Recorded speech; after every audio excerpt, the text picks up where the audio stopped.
You know, as you read through the Bible, you find out that names and their meanings carry a lot of significance.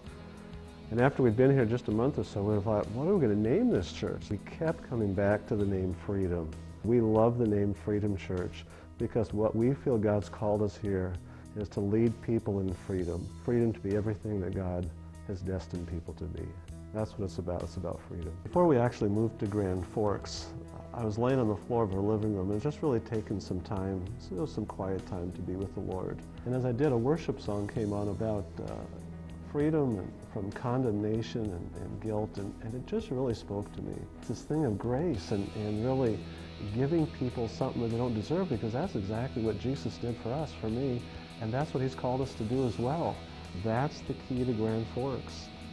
It's really to come here and to be an extension of God's transforming grace to these people. One of the reasons we call our church Freedom Church is that people will really be set free from those things that we carry that have hurt us, or people have hurt us, or we've done things that have hurt us, and that they will be set free. Another reason that we're here to serve. Freedom Church is about serving. You know, I think a lot of times churches come into communities and expect them, the community, to do something for them, but we're here to serve this community. Before we came to Grand Forks, we did quite an extensive demographic study of this community, in fact, this entire region. And what we found was this, that 70% of Grand Forks is under the age of 44. That's quite a young community. And our desire, well, we're a multi-generational church. We have people of all generations that attend Freedom Church. But we realize this, if we fail to impact this generation, we'll have missed it. And we know this, God's calling us to impact this generation. Who is it that Satan's targeting? You see him targeting this younger generation. Our desire is to come and to make a difference there.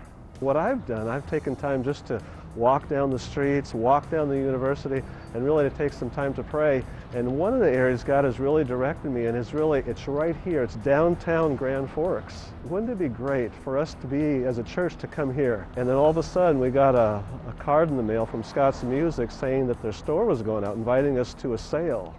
And that was on a Saturday. On Monday, I was there in the office of Scott's Music, and just a few days later it opened up, and here we are. I mean, we are downtown Grand Forks. We're in the heart of the city, and we believe that's by God's design. God's called us here to make a difference, and this location is so key to what God's called us to do, and we're so thankful for it. You don't have to live here long until you realize the huge impact that the flood of 1997 had upon East Grand Forks and Grand Forks. It's a huge reference point for the people that lived here at that time. But can I tell you something? As I think about that, the flood, I'm praying for another kind of flood. It's not a flood of waters that's going to spill out of this Red River upon these two different communities, but it's a river that's a flood that's, well, it's described in a worship course that really has come to my mind. I bet if it's come once, it's come 100 times. And the whole worship course begins this. It says, could this be the land of the free? Could this really be the land of the free? Let salvation's waves crash on the shore again, and the tide of God's great love come rushing in. Could this be the land of the free? And as I've heard that course, I've asked myself that question so many times. Could this area, could this really be the land of the free? Could God's love and His salvation comes crashing over these shores, and His great love, His tide of God's great love, come and touch and impact people? I believe it is. And I believe that's what God's called us to. That's what Freedom Church is about. Could this be the land of the free? I like trips and adventures. In fact, as I read through the Bible, I see a lot of people on a journey. Think of Abraham, the journey he was on. Sarah. Think of the children of Israel as they left Egypt, traveling to the Promised Land. The disciples and their journey through Judea. I think of Paul and his missionary journeys, and I realize, you know what? I'm on a journey. In fact, all of us are on a journey. And I'm so glad that Freedom Church is now part of my journey, this journey of life. And I realize God's calling other people to be a part of this journey as well.